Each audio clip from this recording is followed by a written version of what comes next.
Good morning, student. Now continuing theorem number 1.6. अब chapter 1 का है. Okay. Now let's start the theorem. Let x is equal to p upon q be a rational number such that the prime factorization of q is a form of 2 raised to the power n 5 raised to the power m, where m and n are the non-negative integer. The x has a decimal expansion which terminates. अब इसका देखिए, जो theorem 1.5 मैंने समझाया था उसका opposite है ये. उसमें क्या बोला गया था, अगर x कोई राशनल नंबर है, अगर उसका डेसिमल एक्सपेंशन टर्मिनेट्स हो जाता है तो वो नंबर आपका p बाई क्यू के फॉर्म, मतलब जो आपका q होगा, p तो कोई भी नंबर हो सकता है बट q इस फॉर्म में होना चाहिए. ठीक है. बट यहाँ पे क्या x हमारा जो है p बाई क्यू के फॉर्म में ही है, दैट इज़ रैशनल नंबर. वो रैशनल नंबर, अब इसका अपोजिट हम बता रहे हैं. ठीक है. रैशनल नंबर है, उसका जो प्राइम फैक्टराइजेशन होगा, मतलब जब फैक्टर निकालेंगे क्यू का तो इस फॉर्म में होगा. तो हमें प्रूफ क्या करना है कि जो इसका जो डेसिमल एक्सपेंशन है क्या वो टर्मिनेट हो रहा है. तो ये हमें यहाँ पे प्रूफ करते. एग्जाम्पल लिया हमने p अपॉन क्यू. अब इसको जैसे कोई भी नंबर आप ले सकते हो. अभी हमको सिंपल इसमें q को हमको इसी फॉर्म में लिखना है, तो हमने इसको कर दिया है 2 raise to power 2 into 5 raise to the power 1. आप कुछ भी ले सकते हो. आप जैसे मैंने यहाँ एग्जांपल लिया है तो आप इसको ले सकते हैं 2 raise to power 3 5 raise to the power 2. ठीक है. नंबर ऊपर कोई भी ले लो क्योंकि आपको फाइनली डिवाइड ही करना है.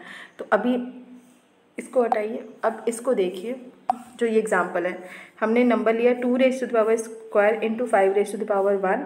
ऊपर हमने रैंडमली कोई भी नंबर ले लिया, जैसे 12 ले लिया तो 12 अपॉन 20 आया. अब हमको इसको डिवाइड करना है, तो हमें बेसिकली इसमें ये चेक करना है इस थ्योरम में, क्या ये नंबर टर्मिनेट हो रहा है. जो इसका डेसिमल एक्सपेंशन अगर टर्मिनेट हो रहा है दैट मीन्स कि वो जो हमारा q है इस फॉर्म में होगा. तो अब हम इसको डिवाइड करेंगे तो 12 तो डिवाइड होगा नहीं 20 से, तो 0 हमने यहाँ पे किया, बढ़ाया है तो पॉइंट किया, फिर 26 कितना हुआ 120. तो ये क्या हो रहा है, हमारा जो रिमाइंडर बचा वो क्या हुआ 0. दैट मीन्स कि ये प्रूफ हो गया. ठीक है. ये हमारा क्या हुआ, प्रूफ हो गया. Now come to the theorem 1.7. 1.7 में क्या है,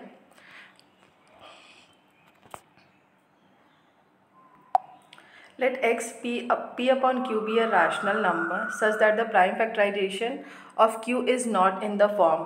अब 6 में क्या था, q हमारा किस फॉर्म में होना चाहिए, 2 raise to the power n into 5 raise to the power n. But theorem 1.7 में कह रहा है कि q हमारा इस फॉर्म में नहीं होना चाहिए, right. Where n and m are non negative integer. लेकिन हाँ, जो भी नंबर होगा वो नेगेटिव नहीं होना चाहिए, पॉजिटिव ही होना चाहिए. Then x has a decimal expansion is non terminating repeating. और जो उसका x जो डेसिमल एक्सपेंशन निकलेगा वो टर्मिनेट नहीं होगा, मीन्स उसका रिमाइंडर 0 नहीं आएगा. वो मतलब आप उसको रिपीट बोलिए कि रिपीट होता रहेगा. So let's take an example से समझिए आप. जैसे हमने यहाँ पे 2 एग्जाम्पल लिए, तो फर्स्ट एग्जाम्पल लिया है 1/3. ठीक है. हमें क्या बेसिकली इसमें क्या करना है, q को 2 raise to the power 2 raise to power n and 5 raise to the power m के फॉर्म में नहीं बनाना है. मीन्स हम 3 लिखेंगे तो 3 तो ये इस फॉर्म में बनेगा ही नहीं, इसलिए हमने 1/3 लिया है. ठीक है. तो ये हमारा ये x हो गया, x is equal to p upon q. ये थ्योरम में लिखा हुआ था ऑलरेडी, राइट.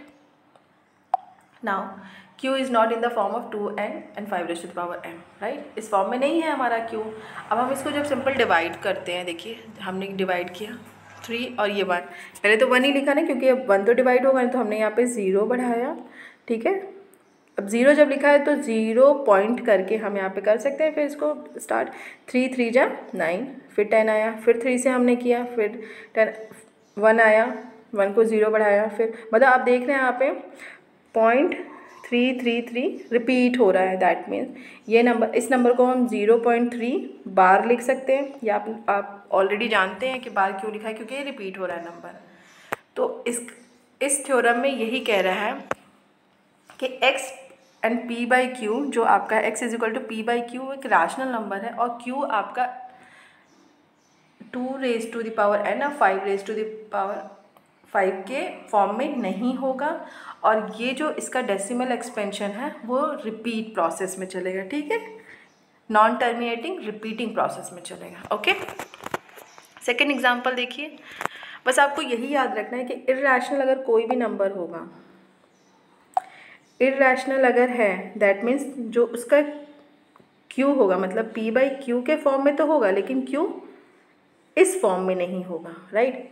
और जो रैशनल नंबर होगा, ये आइडेंटिफाई करने के लिए आगे है क्वेश्चन आपको, तो आप बस इतना ही याद रखिए कि रैशनल नंबर जो होगा p बाई क्यू के फॉर्म में होगा, और q आपका किस फॉर्म में होगा, 2 raise to the power n और 5 raise to the power m के फॉर्म में होगा। Okay, now come to the second example.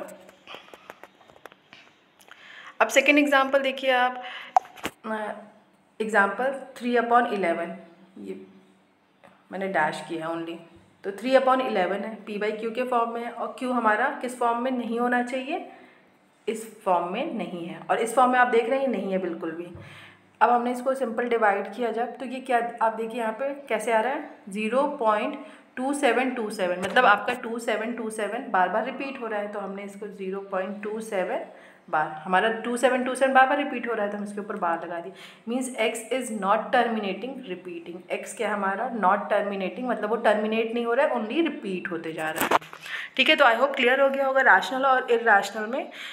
So first अच्छे से वीडियो देखिए, समझिए, then you can ask me if you have any problem. Okay student, thank you so much.